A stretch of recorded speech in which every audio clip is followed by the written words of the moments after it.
आइए जानते हैं आज की कुछ अंतर्राष्ट्रीय खबरों को। पहले एक नजर आज की हेडलाइंस पर। तालिबान का दावा, पंजशीर के 2 जिलों पर किया कब्जा।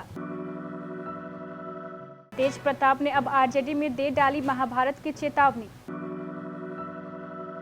रोहिणी आयोग की रिपोर्ट का इंतजार, मंजूरी दे सकती है मोदी सरकार। सिद्धू के सलाहकारों पर भड़के अमरिंदर, कहा पार्टी चीफ तक रहे सीमित।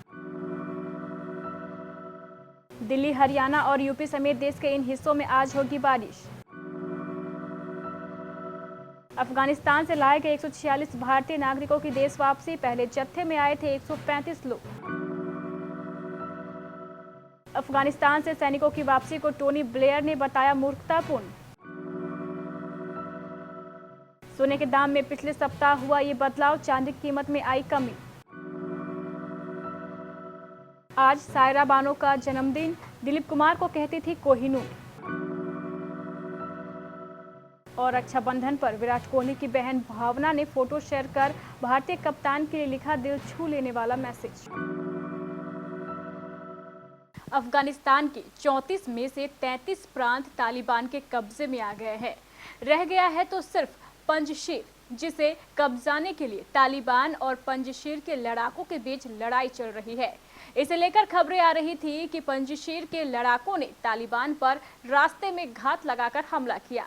इस हमले में तालिबान के 300 लड़ाकों को मार दिया गया है। इस खबर को तालिबान ने गलत बताया है। तालिबान का दावा है कि उसने पंजशीर के 2 जिलों पर कब्जा कर लिया है। राष्ट्रीय जनता दल के अध्यक्ष लालू प्रसाद यादव फिर अपने बेटे तेज प्रताप यादव को लेकर मुसीबतों में हैं। तेज प्रताप यादव के प्रदेश अध्यक्ष जगदानंद सिंह तथा तेजस्वी यादव के राजनीतिक सलाहकार संजय यादव के खिलाफ कार्रवाई की मांग पर अड़े हुए हैं। उधर तेजस्वी ने 2 टूक कहा है कि पार्टी में अनुशासनहीनता बर्दाश्त नहीं की जाएगी। इसके बावजूद झुकने को तैयार नहीं तेज प्रताप ने अब दिनकार के काव्य संग्रह रश्मि रथी के 3य सर्ग कृष्ण की चेतावनी के माध्यम से पार्टी महाभारत के जंग की अपनी अंतिम चेतावनी दे डाली है। हाल ही में ओबीसी हितों से जुड़े 2 अहम निर्णय कर चुकी मोदी सरकार जाति जनगणना को मंजूरी दे सकती है।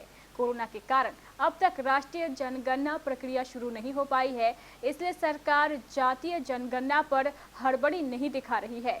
सरकार इस मुद्दे पर फिलहाल देखो और इंतजार करो की रणनीति अपना रही है। इस संबंध में सरकार को रोहिणी आयोग की रिपोर्ट का भी इंतजार है। दरअसल इस मुद्दे पर कई विपक्षी दल तथा सरकार के घटक दलों का रुख भी मुखर है।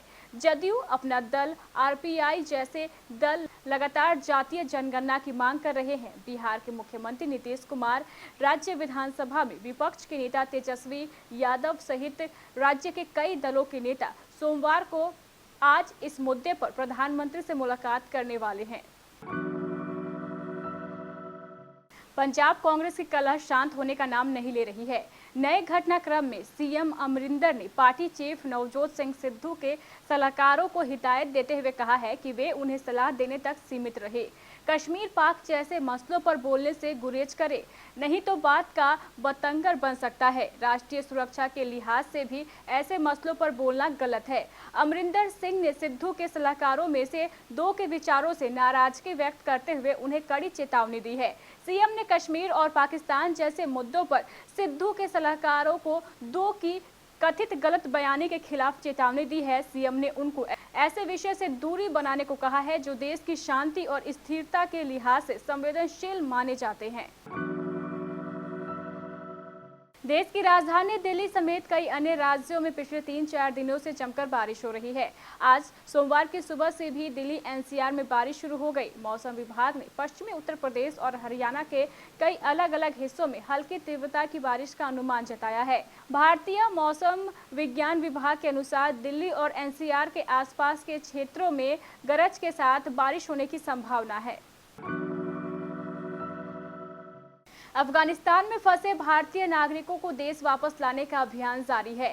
अफगानिस्तान से दोहा पहुंचाए गए 146 भारतीय यात्रियों की दूसरी खेप रविवार देर रात भारत पहुंच गई। दोहा में भारतीय दूतावास ने ट्वीट कर बताया कि 146 भारतीय यात्रियों का दूसरा दल भारत पहुंचने में मदद के लिए विदेश मंत्री डॉक्टर एस जयशंकर समेत सभी को धन्यवाद। वहीं अफगानिस्तान में तालिबान की हुकूमत के बाद से लगातार स्थितियां नियंत्रण के बाहर होती जा रही है।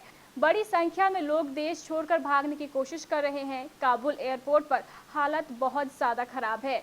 एक नाटो अधिकारी के मुताबिक पिछले 7 दिनों में यहां पर कम से कम 20 लोगों की जान जा चुकी है। ब्रिटेन के पूर्व प्रधानमंत्री टोनी ब्लेयर ने अफगानिस्तान से नाटो सैनिकों की वापसी को मूर्खतापूर्ण कदम बताया है। कहा है कि इस फैसले से पूरी दुनिया के आतंकी जिहादी संगठन खुशियां मना रहे हैं। ब्लेयर का यह बयान इसलिए महत्वपूर्ण है क्योंकि 20 साल पहले उनके कार्यकाल में ही ब्रिटिश सैनिकों की तैनाती अफगानिस्तान में की गई थी। संख्या के लिहाज से अमेरिका के बाद ब्रिटेन के ही सर्वाधिक सैनिक अफगानिस्तान में तैनात थे। सोने एवं चांदी की कीमतों में होने वाले बदलावों पर अभी भी नजर होती है।